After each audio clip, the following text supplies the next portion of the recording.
So in this video I'm going to go through a harder example using the power rule for integration. So we have this equation here to integrate 1 over x multiplied by the square root of x. So we want to get this into an equation that looks more like our power rule here, so x to the power of something. So we need to know this rule here, that a square root of x can be rewritten as x to the power of a half. So I'm going to rewrite this now. So that's 1 over x, this x is essentially to the power of 1, multiplied by our x to the power of a half. So we can tidy this up even more, so this becomes 1 over, and when you're timesing x to the power of something, you can just add the powers together. So this 1 is essentially 2 over 2, that helps us when adding fractions together. So that becomes 1 over x to the power of 3 over 2. Then we want to use our other rule, which is 1 over x to the power of a can be rewritten as x to the power of negative a. So in this situation a is 3 over 2.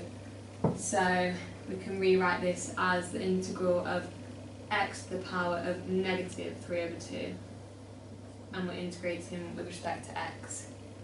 So this looks more like our power rule now, so we can go on and solve this. So we increase the power, so x to the power of minus 3 over 2, we then add 1 to it, and then divide by the power plus 1 as well. So that's minus 3 over 2 plus 1, and our constant of integration is there as well. So to help us think about adding fractions more, because this one has a denominator of 2, when I'm adding 1 I'm going to write it as 2 over 2. And then the same on the bottom, so minus 3 over 2 plus 2 over 2. That's the same as 1. And then we have our constant of integration again. So then we can just tidy this up even more, so that becomes x minus 3 over 2 plus 2 over 2 becomes minus a half. And that's all divided by, again, minus a half. And then we have our constant of integration, which is plus c. Then I'm going to separate these variables, so we have x to the power of minus a half divided by minus a half. And when you're dividing by a fraction, you can flip that fraction and times it, and it will give you the same answer. So that's x to the power of minus a half times by, flip the fraction, so that's minus 2 over 1.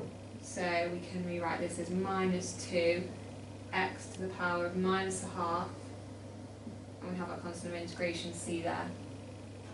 We can tidy this up even more using our rule again here, and this rule as well, both rules combined. So we have x to the power of minus a half. So firstly you can rewrite this as 1 over x to the power of a half, a positive half. And then we know that x to the power of half is the same as the square root of x. So that becomes 1 over the square root of x. And I'm just going to sub this into our equation here. So that becomes minus 2 times by 1 over the square root of x plus c. And then our final answer is minus 2 divided by the square root of x plus c.